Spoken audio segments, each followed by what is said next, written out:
माटी कुदम करेंदी यार, वाह वाह माटी दी गुलजार, माटी कुदम करेंदी यार, वाह वाह माटी दी गुलजार।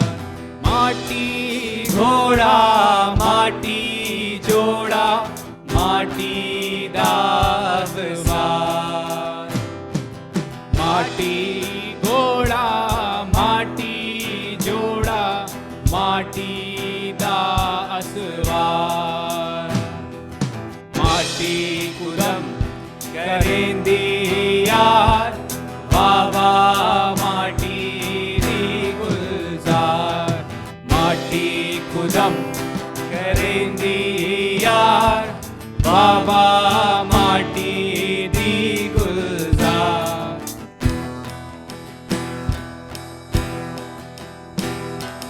माटी माटी नू दौड़ावे माटी दा खड़कार, माटी माटी नू दौड़ावे माटी दा खड़कार। माटी कुदम करेंदी यार, वाह वाह माटी दी गुलजार, माटी कुदम करेंदी यार, वाह वाह माटी दी गुलजार। माटी कुरम करेंदी यार।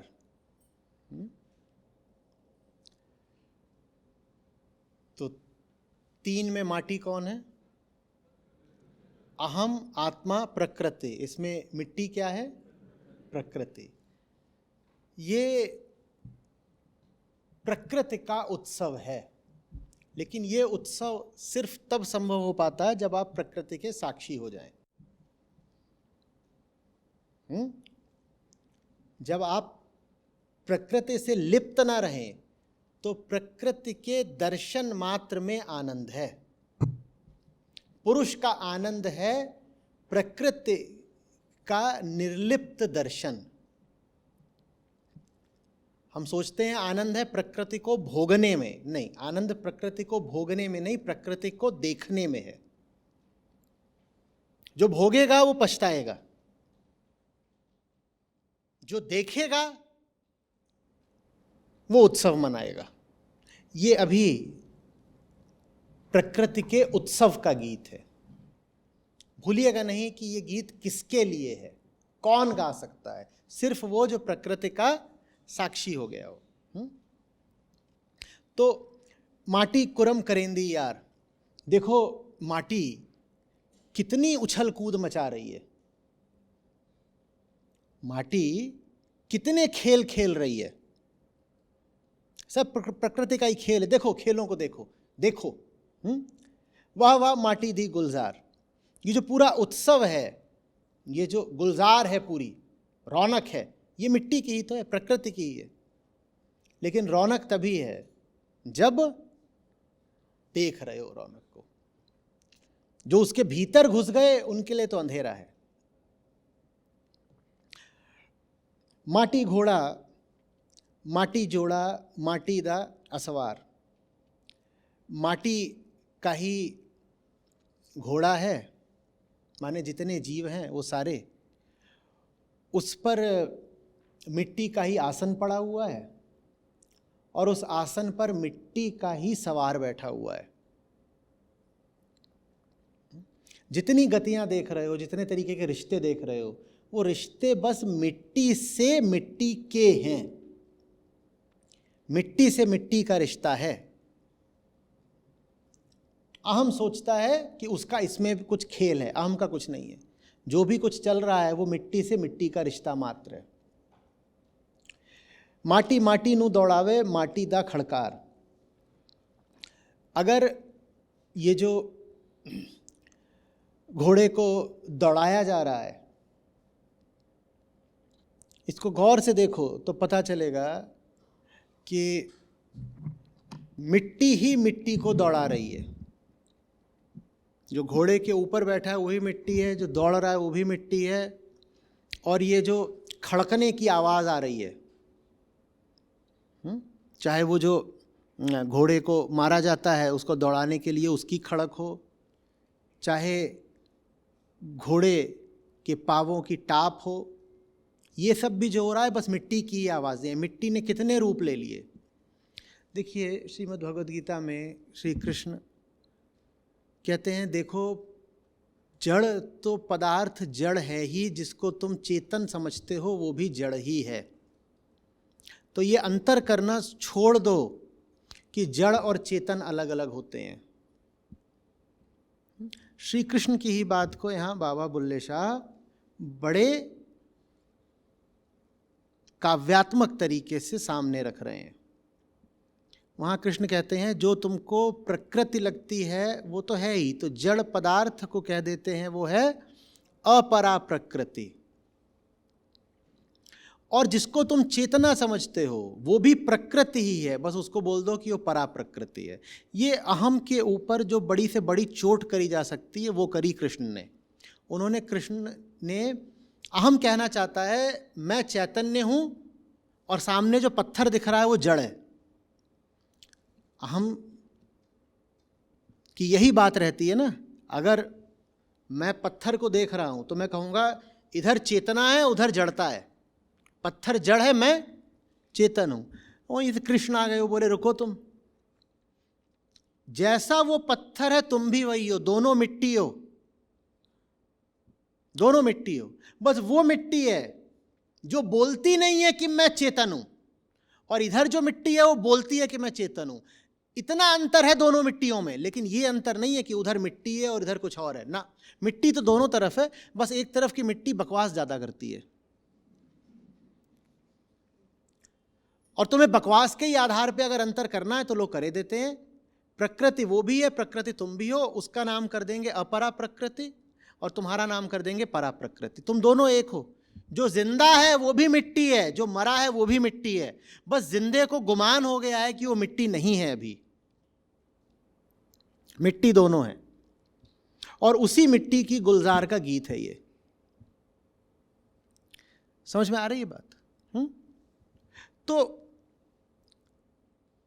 घोड़ा भी मिट्टी है, सवार भी मिट्टी है, और घोड़ा जिस मिट्टी पर दौड़ रहा है वो तो मिट्टी है ही। बताने वाले आपको इस भ्रम से बाहर लाना चाहते हैं कि आप मिट्टी से भिन्न हो। सबको यही लगता है ना, मैं मिट्टी से भिन्न हूं। आप मिट्टी से भिन्न नहीं हो। किस अर्थ में भिन्न नहीं हो? कि ये जो चेतना है जो आपको इस भ्रम में डाल देती है कि आप भिन्न हो, वो चेतना भी मिट्टी से ही उठी है। उस सिद्धांत को समझाने के लिए इस गीत की रचना हुई है। काफी बोलते हैं, बुल्ले शाह की काफियां। इसकी जो रचना है वो आपको यही सिद्धांत समझाने के लिए है कि जिसको तुम अपनी कॉन्शियसनेस बोलते हो वो भी पूरे तरीके से मटेरियल ही है। और कोई बहुत अनूठा होता है, बिरला होता है, जिसकी चेतना मटेरियल भौतिक नहीं रह जाती, जिसकी चेतना को इश्क हो जाता है आसमान से। बाकी तो सबकी चेतना मिट्टी से ही उठी थी और मिट्टी में ही लिपटी रहती है, लथपथ मिट्टी से। आपकी चेतना मिट्टी से उठी थी, इतना तो समझते हैं ना। मिट्टी माने शरीर, शरीर से चेतना उठी तो मिट्टी से उठी। और ये जो चेतना है ये चाह भी क्या रोते रही होती है हर समय, अरे मिट्टी का कुछ मिल जाए, मिट्टी का घर मिल जाए, मिट्टी का महल मिल जाए, मिट्टी का कोई पुरुष, मिट्टी की कोई स्त्री मिल जाए, मिट्टी का घोड़ा मिल जाए, मिट्टी की गाड़ी मिल जाए, मिट्टी के पैसे मिल जाएं। तो ज़्यादातर लोगों की चेतना मिट्टी से ही उठती है और मिट्टी में ही लौटती रहती है।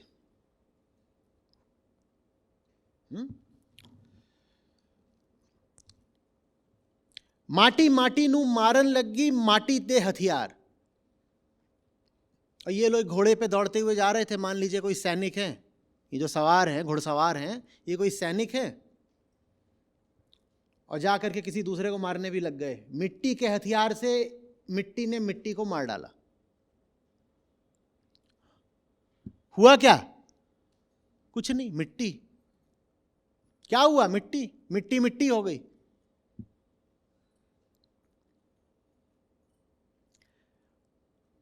जिसको हम मृत्यु कहते हैं उसके उपरांत हमें मिट्टी हो जाना है, ये तो हम सब जानते हैं।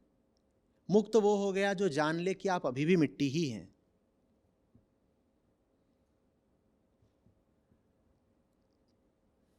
फिर ऐसे के लिए मृत्यु विशेष नहीं रह जाती, उसको जीवित मृतक बोलते हैं। वो मर गया।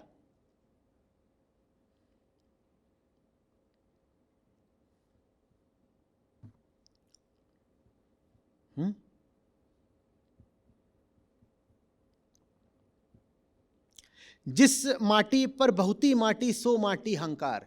और अहंकार भी यही है, मिट्टी से उठे थे और बहुत सारी मिट्टी इकट्ठा कर ली, इसे अहंकार बोलते हैं। और सोच ये रहे हैं कि हम मिट्टी से भिन्न हैं, यही अहंकार है। अहंकार को यही बताना होता है, तुम मिट्टी से भिन्न नहीं हो, माने तुम नहीं हो। तुम अपने आप को जो सोचते हो वो तुम हो ही नहीं, मिट्टी भर है। माटी बाग बगीचा माटी, माटी दी गुलजार। बाग बगीचा, जितनी दुनिया के उत्सव हैं, रौनकें हैं, आयोजन हैं, रिश्ते हैं, आप जो कुछ भी कर रहे हो वो सब मिट्टी ही है, प्रकृति ही है। क्यों भिन्न मानते हो इससे किसी भी चीज़ को? जहाँ भी कोई गति हो रही है, कर्म हो रहा है, वो सब क्षेत्र प्रकृति का है। समझ में आ रही है बात? संतों ने बार बार इसीलिए बोला है, कितना समझाया है, मोहे मरण का चाव। मिट्टी से उसका संबंध देख पा रहे हैं, मोहे मरण का चाव। ये बिल्कुल ऐसा है कि मोहे बोध का चाव, मुझे ये जानने का चाव है कि मैं जीवित ही नहीं हूं, मैं मिट्टी ही हूं। मुझे इस बोध का चाव है कि मैं मिट्टी ही हूं। व्यर्थ ही भीतर कोई है जिसे ये भ्रम हो गया है कि वो जीवित है, वो मिट्टी नहीं है। आप मिट्टी ही हो। मिट्टी की कुछ प्रक्रियाएं हैं अभी चल रही हैं, उसको आप कह देते हो मेरी जीवित अवस्था है। मिट्टी की वो प्रक्रियाएं होंगी, वो प्राकृतिक तौर पर ही एक दिन चलनी बंद हो जाएंगी, तो आप कह दोगे ये मेरी मृतक अवस्था है। अवस्था बदलने से तत्व तो थोड़ा ही बदल जाता है। सूखी मिट्टी को गीली मिट्टी कर दो तो ये कहोगे क्या कि अब ये मिट्टी नहीं रही? ठीक उसी तरह मनुष्य का जीवन।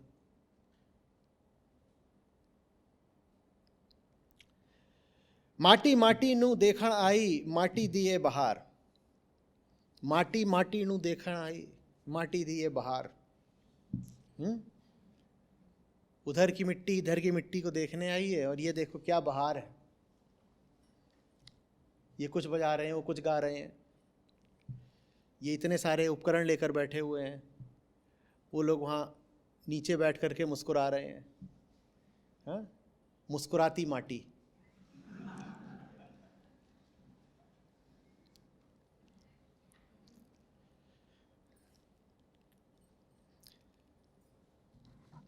इस खेड फिर माटी होवे, सौंदी पाँव पसार।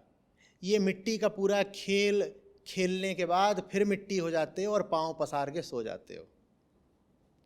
मिट्टी का खेल खेलते हो न जाने कितने सालों दशकों तक, और मिट्टी का खेल खेल कर फिर मिट्टी हो जाते हो, लंबे पाँव पसार करके सो जाते हो मिट्टी हो करके।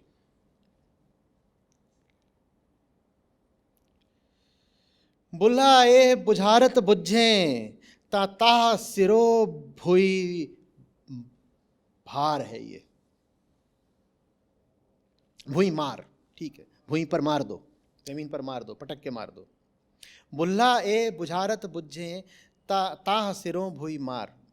बुल्ले शाह कहते हैं कि अगर इस बात के रहस्य को जानना चाहते हो तो तुम्हें अपना बदलाव करना पड़ेगा। तुम्हारे अपने सर पर जो बोझ है पहले उसको भूमि पर, ज़मीन पर पटक के मारो तो तुम्हें समझ में आएगा। अहम प्रकृति को तब तक नहीं समझ सकता जब तक वो अपने आप से शुद्ध नहीं हो गया।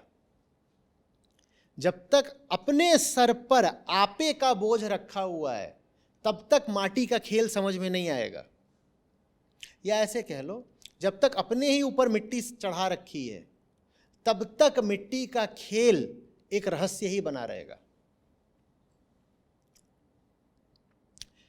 रेगिस्तान को समझना चाहते हो, समझ में आएगा अगर उसी रेगिस्तान की रेत का एक कण भी आंख में पड़ गया हो?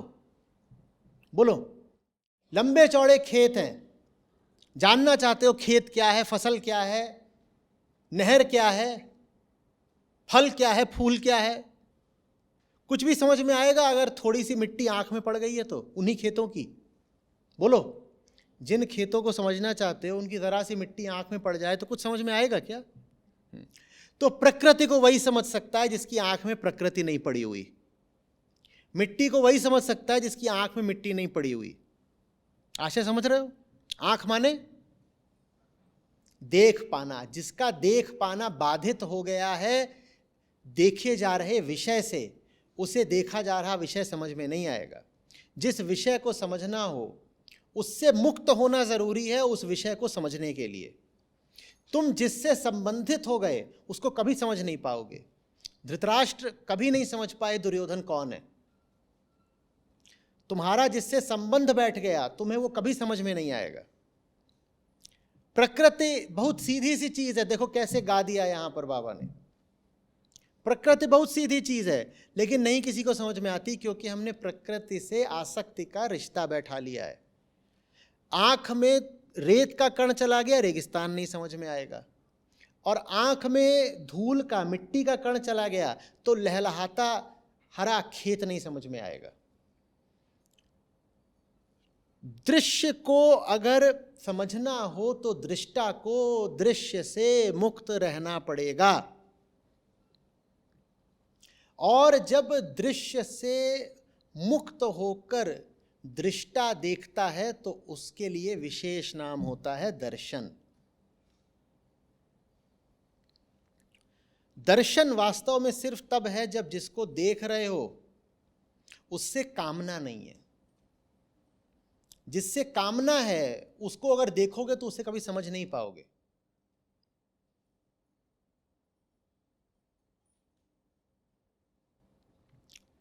समझ में आ रही बात ये? तो अगर ये पूरी बात समझ में नहीं आ रही है तो बुल्ले शाह ने बता गए हैं कि समझने का सूत्र क्या है। सर पे जो बोझ रखा हुआ है उसको उठा करके मिट्टी पे पटक दो तो सब समझ में आने लगेगा। जो भी लोग कहें कि नहीं बातें समझ में नहीं आती, बातों में कुछ ऐसा जटिल है ही नहीं कि समझ में ना आए। आपके सर पर बोझ रखा हुआ है जो आप उतारने को तैयार हो जाइए, हर बात बिल्कुल साफ हो जाएगी शीशे की तरह। बातें तो बहुत सीधी हैं, जीवन की बातें हैं, किससे छुपी हुई हैं। जी वो भी रहे थे जिन्होंने ये बातें कही, जी आप भी रहे हैं। ऐसा कैसे होगा कि आपको ये बात समझ में नहीं आती? बस अंतर ये है कि सर पर मिट्टी बहुत चढ़ी हुई है और मिट्टी सर पर चढ़ा करके कुछ समझ में नहीं आना है। जा माटी ते बहुती माटी ता माटी हंकार।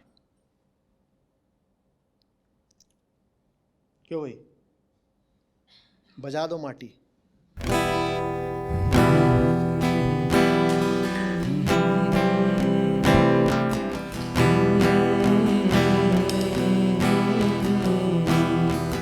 माटी खुदम करेंदी यार, वाह वाह माटी दी गुलजार।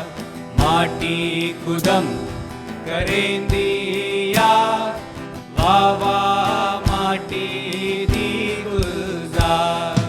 माटी घोड़ा माटी जोड़ा, माटी दास बार। माटी घोड़ा माटी जोड़ा, माटी दास बार। माटी कुदम करेंदी यार, वाह वाह माटी दी गुलजार। माटी कुदम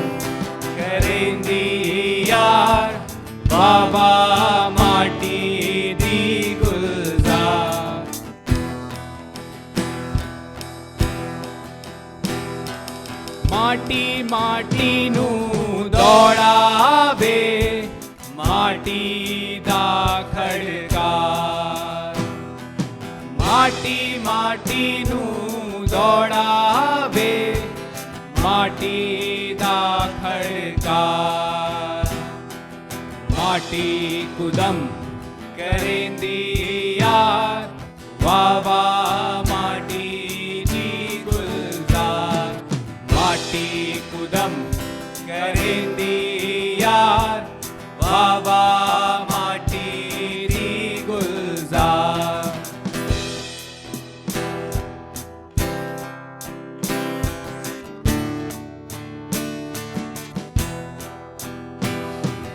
માટી માટીનું મારન લગી માટી દે હથિયાર માટી માટીનું મારન લગી માટી દે હથિયાર માટી કુદમ કરેંદી યાર વાવા માટીની ગુલઝાર માટી કુદમ કરેંદી યાર વાવા માટીની ગુલઝાર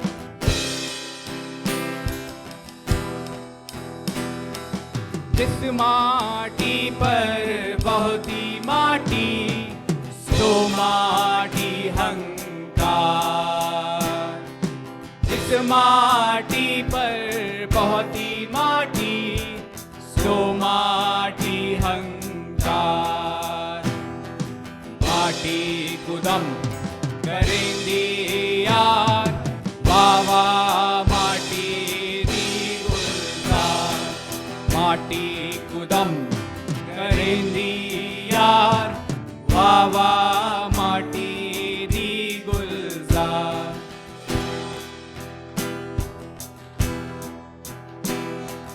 माटी बाग बगीचा माटी माटीनी गुलजार माटी बाग बगीचा माटी माटीनी गुलजार माटी कुदम करेंदी यार वावा माटीनी गुलजार माटी कुदम करेंदी यार वावा माटीनी गुलजार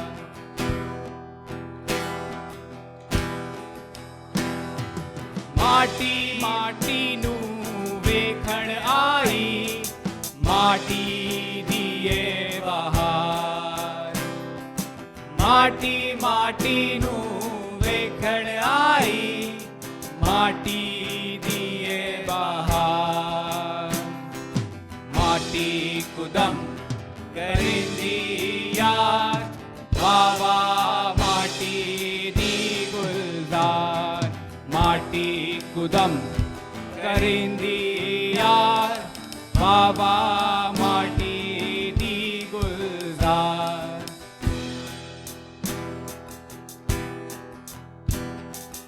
इस खेड़ फिर माटी होवे सौंदी पाँव पसार इस खेड़ फिर माटी होवे सौंदी पाँव पसार माटी कुदम करेंदी यार वावा माटीनी गुलजार माटी कुदम करेंदी यार वावा माटीनी गुलजार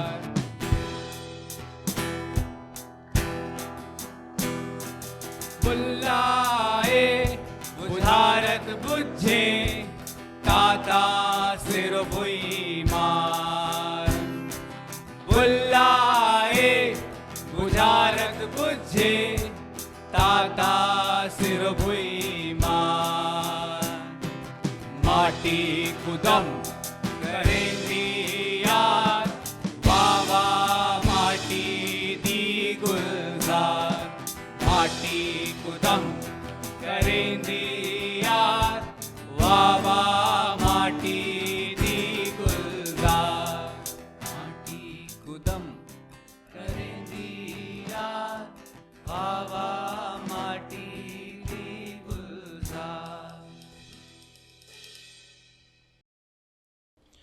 नमस्ते सर। सर मेरा क्वेश्चन, जब आपने बताया था कि चेतना भी मिट्टी से ही है, उसी को लेकर है।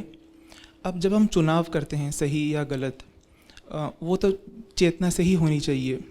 और मन में ये बात है कि चेतना ऊंची है शरीर और मन से, मतलब शरीर और मन में जो भावनाएं उठती हैं, चेतना ज़रा उनसे ऊंची बात है। और चेतना ही वो पुल है जिससे हम आध्यात्मिक जगत में आगे बढ़ सकते हैं। लेकिन जब हमने ये बोल दिया कि चेतना भी केवल मिट्टी ही है, तो जैसे फिर ऊंची बात क्या रही उसमें? फिर ऐसा एक डाउट मन में रखता है। ऊंचा नहीं मानना है। ऊंचा 3 से बाहर जाने को मना करा है ना। हमेशा क्या याद रखना है? 3 ही है। यहां जितनी भी बात कही है वो सारी बात किसके अंतर्गत होगी? 3 के अंतर्गत होगी। चौथा कुछ होता है क्या? अच्छा, चौथा, पांचवा, आठवां, नौवां जितने होते हैं वो क्या होते हैं? वो प्रकृति होते हैं। तो तीसरे पे आकर सब रुक जाता है ना। इसीलिए तो वेदांत को दुनिया का उच्चतम दर्शन माना जाता है। राधा कृष्णन कहते थे वेदांत वहां पहुंच गया जहां लिमिट ऑफ थॉट है, उसके आगे कुछ नहीं हो सकता। आप उसके आगे जो भी कुछ बोलेंगे वो वेदांत ने पहले ही कह दिया है। उसके आगे अब कुछ हो नहीं सकता, क्योंकि बात अब आई पर ला दी है ना। और जो कुछ भी है किसके लिए है? तो आपने कोई बहुत ऊंची बात भी बोल दी तो किसके लिए बोल दी? तो वेदांत के आगे कुछ हो ही नहीं सकता। इस 3 के आगे कोई चौथा नहीं है, कोई चौथा नहीं है। ऊंचा कौन है इस 3 में? और नहीं कोई ऊंचा है, कोई और ऊंचा नहीं है। जितने भी आपके दिमाग में शब्द आते हो उनको इन्हीं 3 में समेट लीजिए, नहीं तो धोखा खाएंगे। आत्मा ऊंची है। तो चेतना के लिए ये चुनाव ऊंचा है कि वो, बोलो बोलो जल्दी बोलो, ये क्या है? इसको अहम या चेतना, जो भी बोलना चाहते हो। ये चुनाव ऊंचा है कि वो किसको चुने? आत्मा को चुने। और ये चुनाव गलत है कि वो किसको चुने? बस ये है। चेतना इनसे नहीं ऊंची है। तो चेतना को आत्ममुखी होना, बस उतना उसका, बस वही ऊंचा है, उसके अलावा कुछ ऊंचा नहीं है। ना आदमी ऊंचा है, ना औरत ऊंची है, ना कोई जाति ऊंची है, ना कोई वर्ण ऊंचा है, ना शिक्षा ऊंची है, ना ज्ञान ऊंचा है, ना अनुभव ऊंचा है, ना उम्र ऊंची है। कुछ ऊंचा नहीं है। 10 मंजिली इमारत 2 मंजिली इमारत से ऊंची नहीं है आपके लिए। वो आपस में उनकी ऊंचाई होती होगी, पर आपको 10 मंजिली मिल गई तो आप 10 गुना ऊंचे नहीं हो जाओगे, 5 गुना ऊंचे नहीं हो जाओगे 2 मंजिली से। कुछ ऊंचा नहीं है, कुछ भी ऊंचा नहीं बना देगा आपको। सिर्फ एक चीज है जो आपको ऊंचा बना सकती है। क्या? ऊंचे बने क्यों? तुम्हारी मर्जी, मत बनो। कोई पूछे क्यों बने ऊंचे? नहीं, मुक्ति चाहिए ही नहीं, तो क्या बोलना है उससे? तुम्हारी मर्जी। हम क्या जबरदस्ती कर रहे हैं? और ज़बरदस्ती कोई कर भी दे तो उससे कुछ हासिल होगा? इन मामलों में ज़बरदस्ती नहीं करी जा सकती। वो एक पल आता है, आप अधिक से अधिक सलाह दे सकते हो, थोड़ा समझा सकते हो, पर ये तो तभी होता है जब वो पल आता है जब आप खुद स्वीकार करते हो कि हाँ है, इश्क है।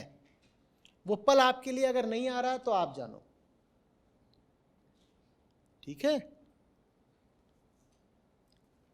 ऊंची से ऊंची चीज भी ऊंची नहीं है। पाप क्या नीचा है? नहीं है नीचा। पुण्य क्या ऊंचा है? नहीं है ऊंचा। कुछ ना ऊंचा ना कुछ नीचा, सिर्फ कौन ऊंचा? आत्मा ऊंची। तो चेतना भी कैसे ऊंची होगी? आत्मा का वर्ण करके। पुण्य भी कब है? जब अहम आत्मा को चुने, इसको पुण्य कहते हैं। बाकी सब चीजें जो आप पुण्य के नाम पे करते हैं उनमें कोई पुण्य नहीं है। आत्मा को चुनना एकमात्र पुण्य है। और प्रकृति को चुनना पाप है। पाप भी क्यों है? इसलिए नहीं कि नैतिकता ने निर्धारित करा है। पाप इसलिए क्योंकि दुख पाओगे, और कोई बात नहीं है। इससे एक बड़ा मजेदार निष्कर्ष निकल रहा है, आपने पकड़ा होगा कुछ लोगों ने अब तक। आनंद ही ऊंचाई है और दुख ही निचाई है। आनंद ही पुण्य है, दुख ही पाप है। ये बात जब जीसस ने बोली एक ऐसी जगह पर जहां वेदांत पहुंचा नहीं था, जेरूसलम, लोग स्वीकार ही नहीं कर पाए। उन्होंने बोल दिया सफरिंग इज सिन, दुख पाप है। लोग स्वीकार ही नहीं कर पाए, मार ही दिया उनको, या कम से कम प्रयास करा मारने का।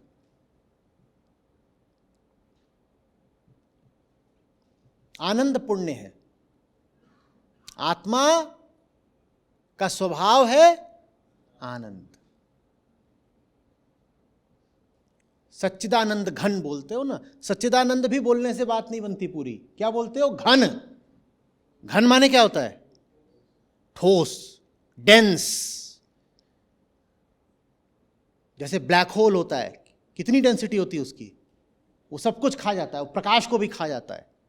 आत्मा उतना ठोस आनंद का नाम है कि आनंद ही आनंद है, बीच में कोई खाली जगह नहीं है। आनंद ही आनंद, आनंद आनंद आनंद, वो आत्मा है। वही फिर पुण्य है। और जो अपने आप को व्यर्थ दुखी रखे, उदास रखे, वही पापी है।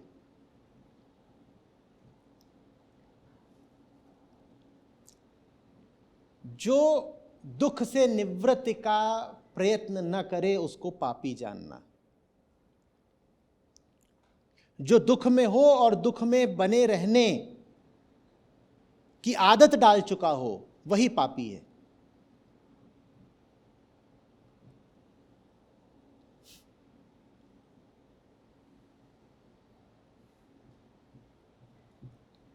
लोग देखे हैं ना ऐसे पेशेवर दुखी लोग,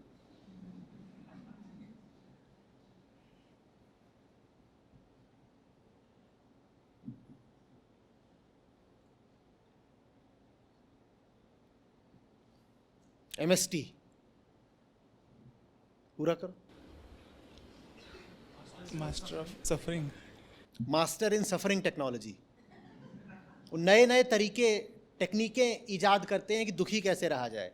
जहां दुख का कोई कारण भी ना हो वहां वो कारण निर्मित करेंगे कि दुखी कैसे रहें दुखी। और वो लोगों को आनंदित देखें तो उनको बड़ी उलझन हो जाती है। किसी जगह पे सच्चे आनंद का भी उत्सव हो रहा हो, मैं नहीं कह रहा फालतू का कोई उत्सव है, किसी जगह पर सच्चे आनंद का भी उत्सव हो रहा हो, तो ऐसे लोग होते हैं जो वो उन जगहों पर असहज हो जाते हैं। कहते हैं अरे यहाँ कोई कलप नहीं रहा, कोई रो रही ना, सब छाती पीटने वाले कहाँ गए।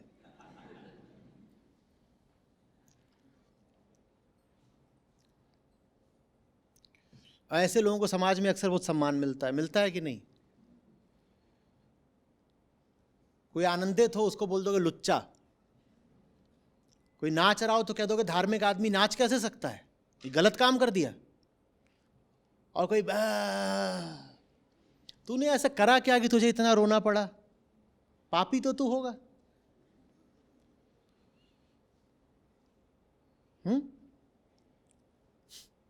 भाई अगर प्रकृति में ही दुख होता तो सारे जानवर भी रो रहे होते, वो तो सब पूरी तरह प्राकृतिक हैं।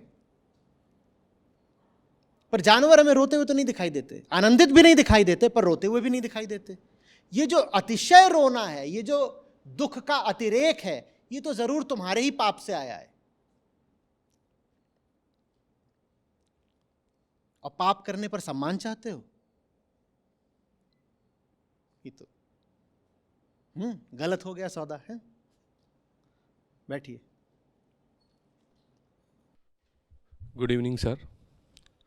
अभी आपने पिछले वाला जो बता रहे थे उसमें बताया था कि मोह को मोह बोलना शुरू कर दे या डर को डर बोलना शुरू कर दे तो वो खत्म हो जाएगा। कुछ समझ में नहीं आया, मिट्टी चढ़ गई मतलब। देखिए चुनाव बदलता है ना, आपको आपके सामने कुछ पीने को रखा हो, ठीक है, ये यहाँ पर रखा हुआ है,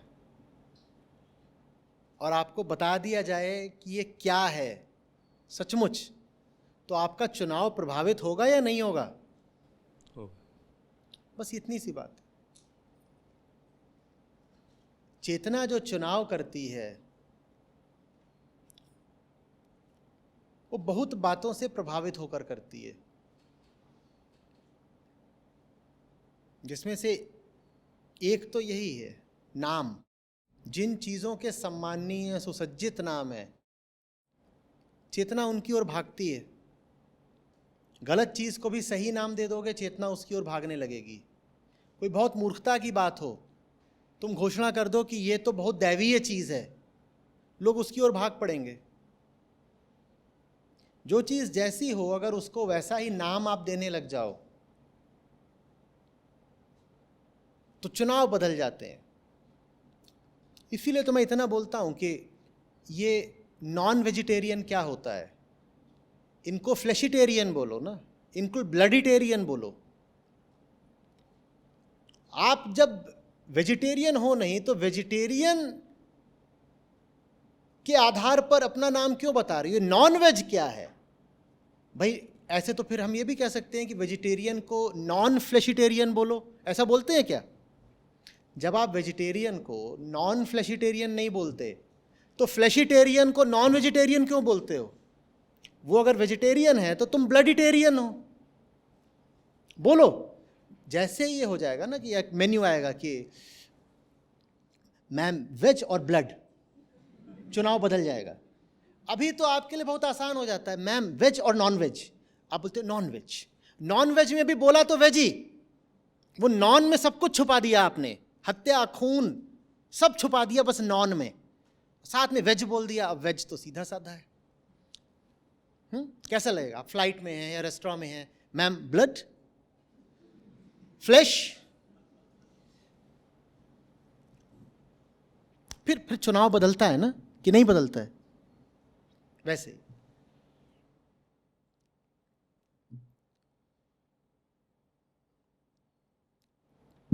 सिर्फ शब्द ही अगर तथ्य परक हो जाएं, चुनाव बदल जाएंगे। कोई आपसे आकर बोलता है आई लव यू, आपका उस पर एक सोच बनेगी, और कोई आके आपसे साफ साफ बोल दे, जैसे एक गाना नहीं आया था I am in love with your body, कोई सीधे आके बोल दे आई लव योर बॉडी।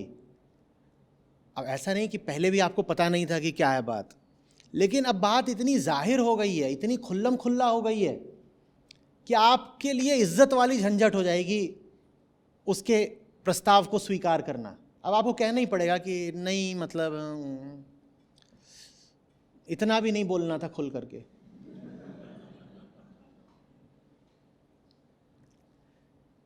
जो चीज खोल दी जाए उससे आजादी मिल जाती है।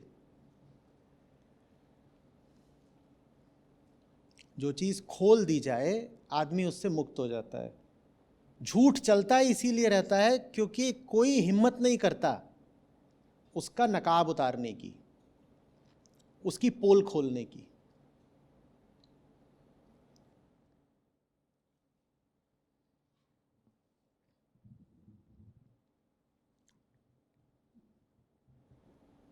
एक ग्रुप है जिस पर मैं हूं, उस पर बात चल रही थी अभी मेरे ही साथ के लोगों का।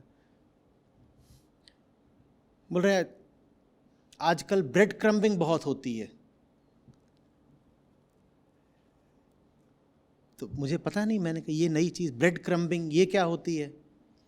बोले ब्रेड क्रम्बिंग ये होती है जब तुम अपने साथी से छुटकारा पाना चाहते हो लेकिन खुल के बोल भी नहीं पाते कि छुटकारा पाना है, तो जैसे ब्रेड क्रम्स किसी की ओर फेंके जाते हैं उसको बस उतना ही ध्यान देते हो कि दिन में उसको एक मैसेज कर दिया बस। मैं कही तो गजब बात है। मैं कहा अगर जान गए हो कि ब्रेड क्रम्बिंग चल रही है तो मुक्त काहे नहीं हो जाते? तुम वो जो ब्रेड क्रम्स हैं उनको स्वीकार काहे के लिए कर रहे हो? बोले उसके लिए आमने सामने बात करनी पड़ेगी, पूछना पड़ेगा, कन्फ्रंट करना पड़ेगा, और कन्फ्रंटेशन की हिम्मत नहीं है।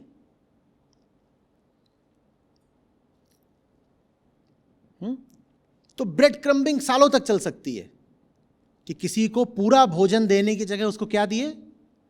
Bread crumbs. बात करो ना, सामने बात करो, क्या बात है? झूठ यही स्वीकार नहीं करता है, खुली बात, सीधी चर्चा, स्पष्टवादिता। जस को तस बोल देना, जिसका मतलब ये नहीं होता कि आप लड़ाई करें, जिसका मतलब होता है कि आप बात करना चाहते हैं बिना लाग लपेट के, उसमें कोई हिंसा नहीं, उसमें कोई आक्रामकता नहीं, उसमें बस सत्यनिष्ठा है कि भाई जो भी है जरा सीधी बात तो कर लें। वो सीधी बात हम करना नहीं चाहते, झूठे नाम दे देंगे कुछ भी बिना बात के। कोई बोल देगा हाँ हैप्पी हैप्पी, हाँ जी हैप्पी हैप्पी। आपको पता होता है सामने वाला मुंह पे झूठ बोल रहा है, तो भी आप क्या उसका सामना करते हो, उसको बोलते हो कि यार ज़रूरत क्या झूठ बोलने की। ऐसे हाथ मिलाएगा प्लीज़ टू मीट यू, उसके मुंह पे लिखा हुआ है कि बस चले तो गला घोट दे, ये भी आपका, तो उसको रोक के बोलिए कि भाई मैं तुझे 10 रुपया भी ज़्यादा नहीं देने वाला, अगर तूने बोला है प्लीज़ टू मीट यू, तो तुझे ये झूठ बोल के कोई लाभ नहीं है। क्यों झूठ बोल रहा है फालतू का। गुड मॉर्निंग, क्या गुड क्या है? नहीं, हम नहीं कह रहे बैड है, पर ऐसा क्या विशेष गुड है कि तुम्हें उसका उल्लेख करना पड़ रहा है? जरा बता तो दो, गुड क्या है? सुबह सुबह इतनी जोर की बारिश हुई थी, न जाने कितनी चिड़िया मर गई। गुड मॉर्निंग क्या है? आज इतना तूफान आया था सुबह सुबह, आप सो रहे थे सब, आपको नहीं पता? इतना तूफान आया है और बारिश हुई है इतने जोर की। हमारे यहाँ पे 3 घोंसले हैं गौरैया के, तो वो तो बच गई। नहीं, वो बच गई, वो अंदर हैं, हम उनको Z+ में रखते हैं, वो तो सब बच गई। पर जो बाहर पेड़ों पे थी उनका क्या हुआ? और बोल रहे हो गुड मॉर्निंग। क्या ज़रूरत है झूठ बोलने की? झूठ हमारी आदत बन चुका है, झूठ हमारी इस हद तक आदत बन चुका है कि कोई अगर सीधा साधा फैक्ट, तथ्य भी बोलता है तो हमें चुभ जाता है एकदम।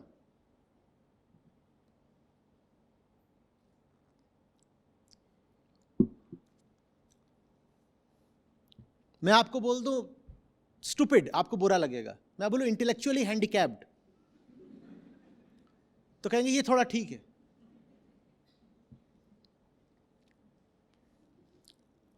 ये सही में हुआ था। वो बेचारे का कद कम, तो वो बोल रहा है मैं वर्टिकली हैंडीकैप्ड हूं। मोटा बहुत ज्यादा है, तो बोल रहा है ग्रेविटेशनली हैंडीकैप्ड हूं, ग्रेविटी के विरुद्ध उछल नहीं पाता ज्यादा।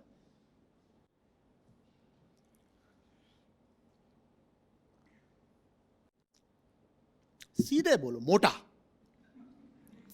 कितना प्यारा शब्द है और कितने संक्षेप में पूरी कहानी बता दी। तोंदू, मोटा, डबल रोटा, ऐसे बात किया करो।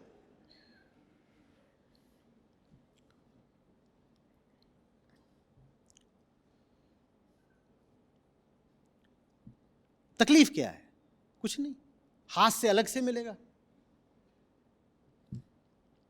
साफ गोई में, स्पष्टवादिता में जो ह्यूमर है, उसकी तो बात ही दूसरी है।